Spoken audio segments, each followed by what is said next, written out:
Good morning, praise the Lord. ઈશ્વરનો આભાર માનતા આવો ફરીને એકવાર આજના દિવસની શરૂઆત પ્રભુના વચનથી કરીએ.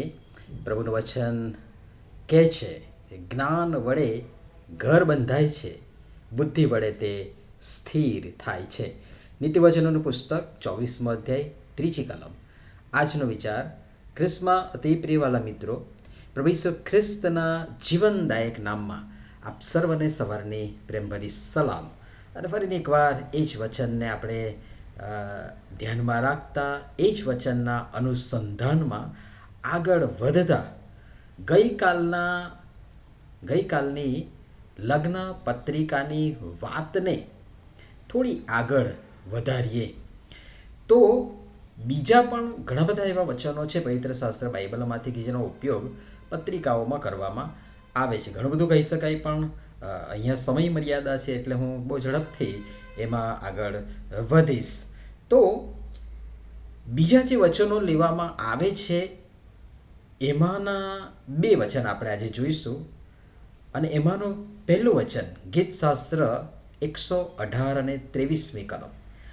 આ કાર્ય યહોવાથી થયું છે, આપણી દ્રષ્ટિમાં તે આશ્ચર્યકારક છે. જે કાર્ય યહોવાથી થયું છે એ ખરેખર આશ્ચર્યકારક જ હોય, એમાં કોઈ બેમત નથી અને ન હોવો જોઈએ. કિંતુ ખરેખર આપણે માણસો આ વચનને સમજીએ તો આ 2 દિવસ અથવા તો 1 દિવસ અથવા તો અઠવાડિયે અથવા તો મહિને, વર્ષે કે અમુક સમય જતાં કેમ તૂટે છે એનો મતલબ સ્પષ્ટ થાય છે. અને આપણે જ એ સંબંધને તોડીને સાબિત કરી દઈએ છીએ કે આ કાર્ય આપણ માણસોની પોતાની બુદ્ધિ, હોશિયારી, જ્ઞાન અને ડહાપણથી ને વ્યવસ્થામાં જો અને તો ની શરતોને આધીન થયું છે, યહોવાથી નહીં.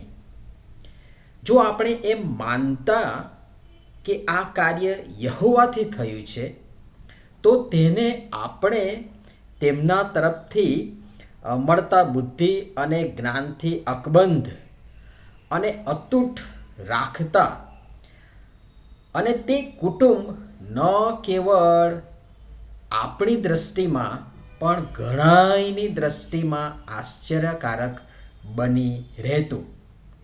એની સાથે જ બીજી કલમ પણ છે જેનો પણ ઉપયોગ પત્રિકાઓમાં મોટા પાયે કરવામાં આવે છે, અને એ તો છે ગીતશાસ્ત્ર 118મું જ ગીત અને તેની 24મી કલમ.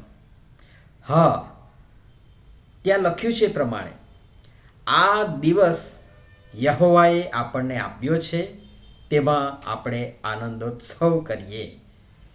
હા, માત્ર દિવસ આપ્યો છે, બાકી રાત તો આપણી. આશા રાખું છું સાનમાં સમજી ગયા હશો. આપણે લગ્ન જેવા પવિત્ર પ્રસંગમાં પણ જપતા નથી.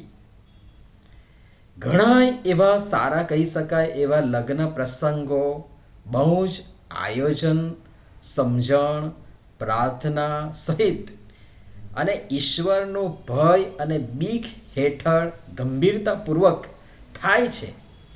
આનંદ ઉત્સવ પણ થાય છે, કિંતુ નિર્મલ આનંદ પ્રભુની બીક અને ભયમાં. બાકી મોટાભાગના લગ્ન પ્રસંગે ઘણું બધું બીજું મિશ્રિત આનંદ ઉત્સવ થતો આપ પણ જોતા જ હશો. બીજું, મોડા પહોંચાડવાની ફેશન, જાત જાતના અર્થ વગરના ચેન ચાળા કરવાની ફેશન, બેહુદા મજાક મસ્કરી કરવાની ફેશન, ખોટા નિરર્થક ખર્ચા કરવાની ફેશન, અને બીજું ઘણું કહી શકું, મૂકી શકું, પરંતુ આટલું મૂકી આગળ વધવું. આ બધું કર્યા પછી પણ અસમજણને કારણે, ગેરસમજણને કારણે, નાની મોટી વાતને કારણે અને ઘણીવાર તો કારણ વગર પણ કુટુંબ ભાંગે છે. ને જે આપણી દ્રષ્ટિમાં આશ્ચર્યકારક હતું વચન મૂક્યા પ્રમાણે, તે બીજા ઘણાયને માટે ભંગાણને કારણે આશ્ચર્યજનક બને છે.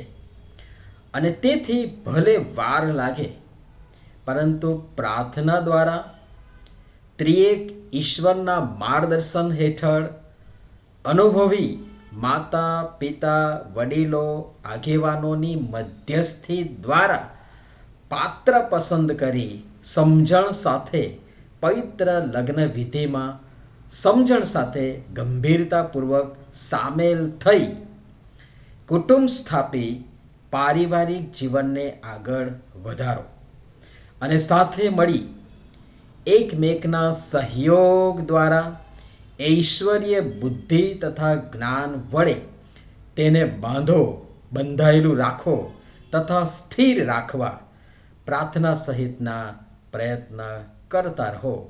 તો કદાચ આપણા પારિવારિક જીવન, કૌટુંબિક જીવનનું ચિત્ર કંઈક અલગ હશે.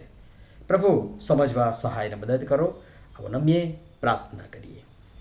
જીવનના સ્વામી અને મારા પ્રભુ, લગ્ન જીવન, કૌટુંબિક જીવન, પારિવારિક જીવનની ભેટ તમે અમને પૃથ્વી પર આપો છો. સાંપ્રત સમયના એ દૂષિત વાતાવરણને કારણે, જગીક પ્રવૃત્તિઓને કારણે અને એવી ખોટી ભ્રષ્ટ એવી બાબતોને કારણે પવિત્ર